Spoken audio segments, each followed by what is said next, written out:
अस्सलाम वालेकुम। आज मैं आपके साथ चिकन नहारी की रेसिपी शेयर कर रही हूँ, जो कि किसी तौर भी बीफ नहारी से कम नहीं बनती। बहुत अच्छी बनती है जायके में, और सबसे जो इसकी अच्छी बात है कि ये बहुत झटपट बन जाती है। तो अगर अचानक से आपके मेहमान आ रहे हों तो आप ये रेसिपी फ़ौरन से बना के उनको सर्व कर सकते हैं। और जायके में तो है ही लाजवाब, लेकिन बहुत कम वक्त में बन जाती है। तो चलें बनाना शुरू करते हैं। यहाँ पे मैंने 1.5 कप ऑयल लिया है, उसमें मैंने 2 मीडियम साइज़ के प्याज बारीक काट के इनको शामिल किया, और इनको मैं लो फ्लेम पे ही पकाऊंगी ताकि ये ज़्यादा ब्राउन ना हो जाए।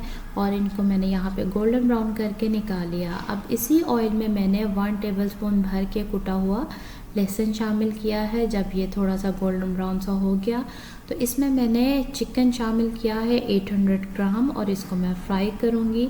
अब साथ ही यहाँ पे मैं इसमें मसाले डाल रही हूँ, जिनमें है 1 टीस्पून नमक, 1 टेबलस्पून कश्मीरी लाल मिर्च पाउडर। इसमें कश्मीरी लाल मिर्च आएगी तो इससे इसका रंग बहुत अच्छा खूबसूरत सा रेड रेड सा आएगा। निहारी का जो रंग होता है वैसा आएगा। और हल्दी मैंने ऐड की है इसमें 1/4 टीस्पून, सूखा धनिया पाउडर जाएगा 1 टेबलस्पून, गरम मसाला पाउडर 1 टीस्पून, निहारी पाउडर आप किसी भी ब्रांड का ले लें वो 2 टेबलस्पून जाएगा। इसको मैंने मसालों को अच्छी तरह से भून लिया। चिकन भी अच्छी तरह से फ्राई करें ताकि इसकी स्मेल चले जाए। और मैंने अब यहाँ पे दही भी ऐड करके इसको मज़ीद भून लिया।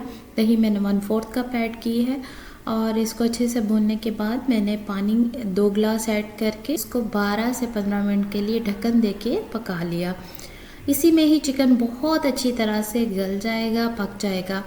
निहारी का चिकन जितना सॉफ्ट होता है, या बीफ हो या मटन हो, उतनी अच्छी उस निहारी बनती है, उतना अच्छा टेस्ट आता है। यहाँ चिकन बहुत अच्छी तरह से पक चुका है, तो मैंने ऊपर से सारा ऑयल जो है निकाल लिया।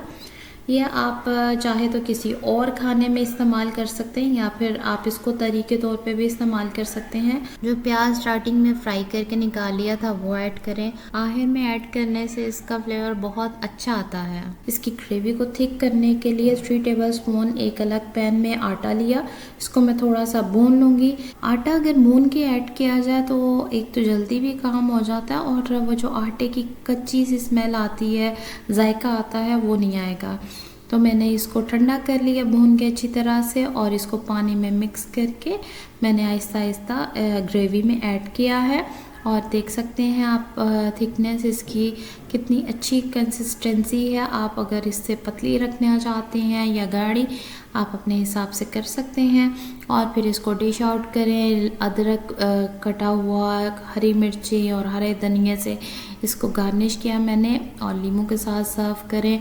तंदूरी रोटी हो या नान हो, दोनों के साथ निहारी का बहुत मज़ा आता है। उम्मीद है आपको यह आसान सी रेसिपी अच्छी लगी होगी। वीकेंड पर ज़रूर ट्राई कीजिएगा और अपना फीडबैक दीजिएगा कि आपको ये कैसी लगी है।